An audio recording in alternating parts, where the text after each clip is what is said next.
How's everyone doing?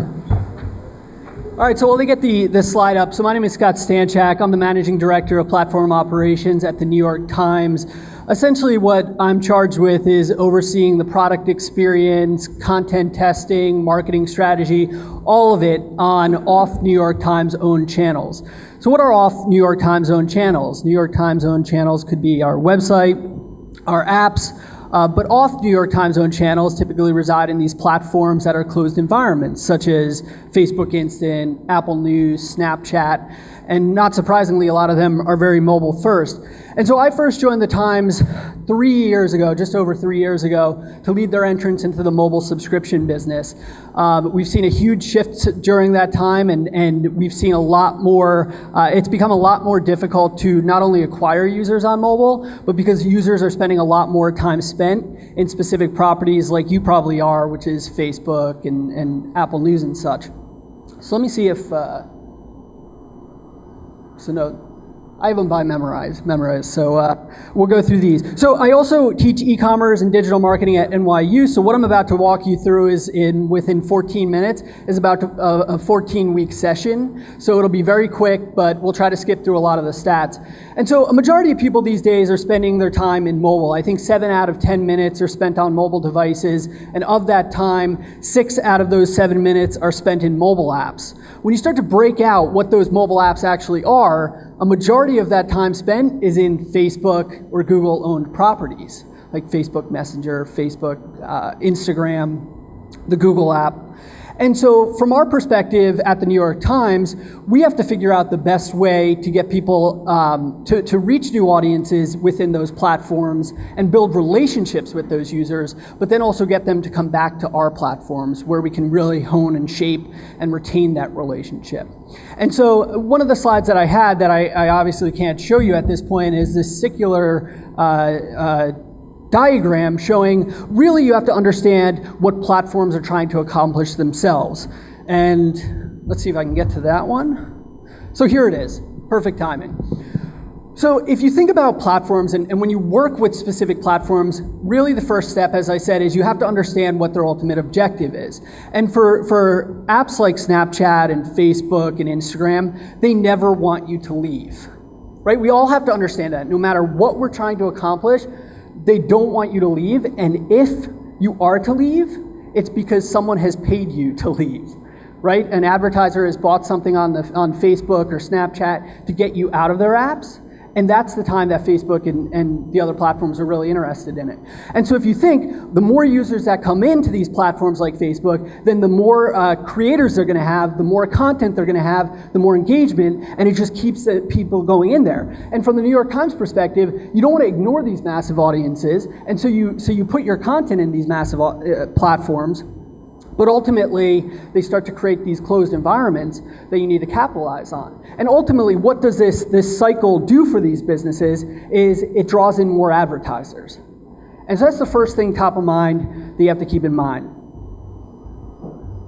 Here's the quick chart showing all the top apps. As you see, it's basically Facebook and Google just dominating everything, and Snapchat is starting to break in. If you look at in terms of social engagement, and a majority of the mobile time spent, as I said, 6 out of 7 mobile minutes is spent in apps. A majority of that time is in Facebook and Instagram. The only one starting to break in from a millennial perspective is Snapchat. And what's interesting is I teach a graduate level class at NYU, and we often talk about the different social platforms that they use. And there's maybe 1 out of the 15 students in the class that actually use Snapchat. And a majority of them, as you've seen with Facebook ripping off Snapchat in a lot of ways, such as stories, a lot of them have just moved over to Instagram or maintain Instagram, which I think was one of the big Snapchat issues or concerns with Facebook copying. But Snapchat is clearly having a big influence on this industry. All right, so from the publishing industry, these are all, probably not all, but this is a large portion of the different social networks and look, a majority of these social networks are the platforms, and these are a majority of the big name top publishers. And if you see, when you have apps and when you have your own website, that used to be it. That's where you used to publish content. But if you look at this matrix, and it's hard to dissect at such a small scale, but those green dots, that shows where all these publishers are actually putting their content. And the matrix is actually probably about 80% full. And so you're seeing publishers that are relying on these platforms to reach new audiences. So I'm going to just spend the remaining time, because I think this is probably what will interest you the most, is what is the New York Times approach to a lot of these platforms. So as I said, we're first of all, we're trying to view the platforms as building customer relationships. Right? Building customer relationships is the biggest thing I think any business or brand can do today. Right? It's all about establishing that, because otherwise the brand is not having a relationship with the user is having the relationship with Facebook or Snapchat or Instagram, and so you have to interject in there because you're the one producing that high quality content. So one, it's building customer relationships. The second piece that we're trying to accomplish is reviewing it from the lens of consumer revenue and not advertising, but subscriptions. And will these platforms help us achieve subscription goals? As you've seen probably in the news, we've had from marketing and the stuff going on in the world politically, and people feeling passionate about news and inspired about news, we've been seeing this influx and record-setting numbers of subscriptions that are coming in at this point. And we are capitalizing on it in huge ways. And so we are no longer viewing things as an advertising-first business. That was very historic thinking for a long time, and even through a portion of our digital time, we did still view things from an advertising first perspective. But about 2 years ago, we shifted, and everything is consumer first, because a majority of our advertising revenue is coming from our subscribers, because our subscribers are spending the most time within our properties. And so that's really impactful. The other thing is, I don't want to write off some of these platforms, right? Because you have certain platforms that allow us to reach new audiences that might not produce subscriptions right away. And so quickly going through these, Amazon Alexa is a platform that I honestly think that we need to be doing a lot more. I think from a consumer perspective, Alexa is an operating system. And the operating system is going to get implemented into cars, robots, automobiles, basically places where you can multitask, right? You can drive. You can't read the New York Times and drive, but you can listen to the New York Times and drive. Or you can't listen to the New York Times and cook, but you can do that by having a tool like Amazon Alexa at your disposal. And so Alexa, we put our daily podcast on there. I think we should be doing a lot more, and we're exploring different ways to utilize that. But that's a really big thing for us. Apple News is another one. Apple News, how many of you use Apple News to consume your daily news content? I see a New York Times fellow employee that is raising his hand. That's not good. So Apple News, you do. I mean, look, Apple News originally, when it was announced that it was going to come out, it was going to be the Flipboard killer, and Flipboard actually is still thriving today. But we do see a massive audience in Apple News. The problem with Apple News for us is we need to figure out what the best amount of content and the best kind of content that we want to put in Apple News to capitalize on it. We don't sell subscriptions in Apple News. The Wall Street Journal, the Washington Post, others do actually sell subscriptions. We don't. We put a portion of our content in there every day with the hopes of building that relationship, getting them to install our app, and then ultimately getting them to subscribe. And so Apple News is a really, it's also because it's such a massive audience, it helps from a ComScore perspective because they're integrated there. And so we don't, the problem with some of these platforms as well is people don't know, people who read the New York Times through Apple News don't realize that we publish 250, 300 pieces of content a day. They might think that that's all the Times content that they're ever going to need and they can read it for free, but really it's just a small portion. And so we have to really work to that to get people to understand. So Apple News is definitely a valuable traffic source for us, and one that we continue to test from a user experience perspective and from a content perspective. And one more thing I want to point out from a platform perspective is understanding that these closed ecosystems that these platforms are providing often are very restrictive on the product experience. And so a lot of what we have to do to build these relationships, we have to work with the partners, we put in a lot of requests, we try to negotiate on them, but then sometimes you feel like you have to hack some things together to get people to come back to your place, to your properties. And so that's another thing that we're constantly trying to battle internally. Facebook Instant, as I said, the majority of that time spent on mobile is spent in the Facebook app, and Instant is their app product to basically instantly load content from within the Facebook app. Now, if you think about a year and a half ago, 2 years ago, when Instant came out and Google AMP came out on the web, really, what did they announce about it? They announced about it as being a speed thing, right? Speed on mobile was so important. But if you come to today, the New York Times site is extremely fast. Speed is no longer a big differentiator for a lot of these platforms. But a property like Facebook Instant, if you put our content in there, you're unable to apply the meter rules, the 10 free articles that you get every month. And so it creates this conflict for us. And so Facebook Instant, we tested for a while and we continue to test. At this point, we aren't putting all our content in there. We're actually not putting any content in Facebook Instant because we found that it wasn't really drastically increasing the reach of the content.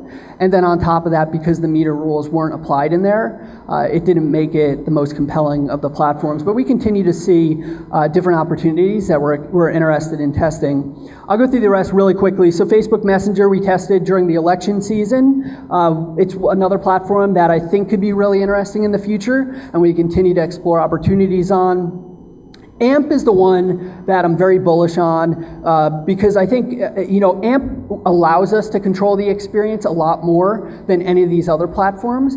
We put a majority of our content into Google AMP today, and we're actually working towards trying to create a really cool product experience that allows us to be a little bit more aggressive on the AMP audience than we are on our own channels. So trying to get people to install the app a little bit more aggressive than on our New York Times website, or trying to get people to subscribe on there and really continue to test the product experience.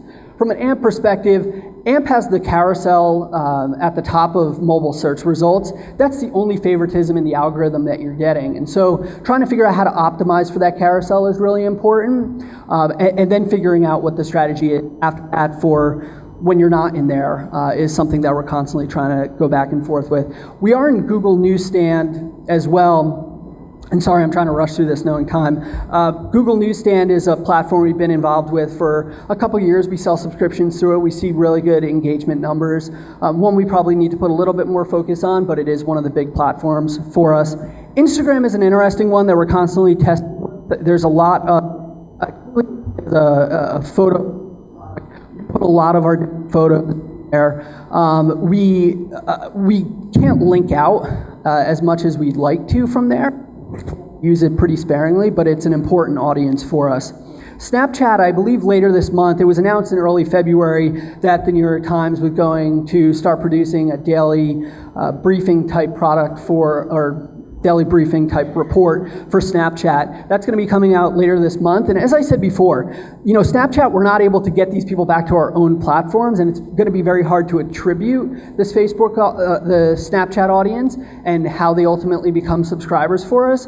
But it's building brand equity with a unique audience, a much younger audience, early on. And so we think long-term it has a lot of value for us. YouTube kind of falls into the category with Facebook Live. We did a Facebook Live deal last year where we were producing a lot of different live video. YouTube, we put a lot of our video on as well. I think we probably need to be doing a little bit more with YouTube because it has such a large audience, especially on mobile. But that's one that we're exploring a lot more as we go. So quick, just understanding from a takeaway perspective, understanding the platform's main objectives allows you to tailor your experience and what you're trying to accomplish around that. It's not always going to be straightforward. It's not always going to be in your best interest, but you have to figure out what you can extract from it to capitalize on. Build your business strategy around measurable objectives. As I said, with something like Apple News, we know people are on their iPhone or their iPad, which means they either have our app or have the ability to download our app.